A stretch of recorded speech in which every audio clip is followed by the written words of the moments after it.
when the armies came into close contact with one another right around 4:30 p.m., the sun had nearly set. It was dark, absolutely pitch dark by 5:15. The battle raged furiously until sometime after 7 p.m. and began to dissipate. By 9, it was largely over. But at what an ungodly cost.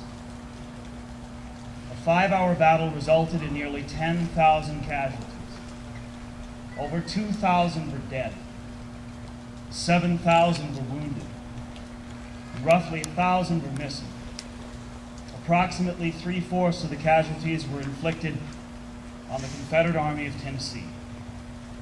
6 Confederate generals died that day, or 5, one would die 10 days later. 11 United States soldiers won Congressional Medals of Honor for actions they performed here at Franklin. Dead, wounded, and dying carpeted the fields south of town, piled in heaps around a huge stretch of the federal earthworks. In places, the bodies were 6 and 7 deep. Often forgotten or overlooked is how close the Confederate Army came to breaking the Union Army here, literally snapping it in half. On this very ground, some of the most brutal hand-to-hand fighting of the entire war occurred, and some of the greatest feats of heroism were displayed.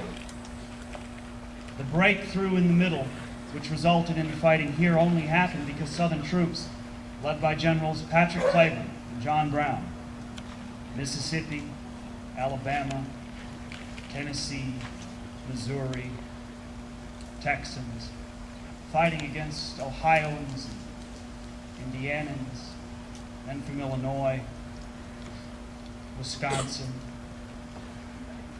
The Southerners gashed the center of the Federal position, ripped open a huge hole, only because of a counterassault led by Colonel Emerson Opdyke's troops and anchored by recruits from Missouri and Ohio, where the Confederates prevented from exploiting the massive breach. Once this penetration was halted, the battle devolved into a slugfest in the dark, as both sides attempted repeatedly to overwhelm the other. Since the luminaries each represent a soldier killed, wounded, or captured during the battle, I'll mention 2 names: John Moore and Philip Gossard. Moore was a 28-year-old Mississippian. He was shot in the neck. He was taken to Carnton that night. Moore had packed mud into his neck wound to try to stop from bleeding to death. After the war, he grew a long beard to hide his neck wound. Lived until 1924. Gossard was a 41-year-old Ohioan killed during the fighting just a short distance behind me. His body was never recovered. After the war, his brother James cared for his own family as well as Philip's wife and her 4 children. Reflect for a moment how Franklin forever changed both the Moore and Gossard families. What did Franklin mean? In the end, ultimately, what happened here was very, very decisive.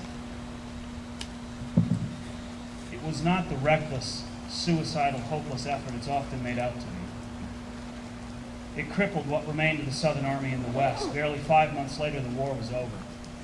But wars like this don't just suddenly end. Rather, violent, final episodes unfold, which allows a conclusion to be reached. To get to Appomattox and to Bentonville, the path of our war had to come through Franklin. Franklin's legacy also exists far beyond the tragedy and horror of the battle. For weeks and months following it, the town's civilians, doctors, chaplains, missionaries, nuns, performed the very, very essence of God's work, caring for people who desperately needed help.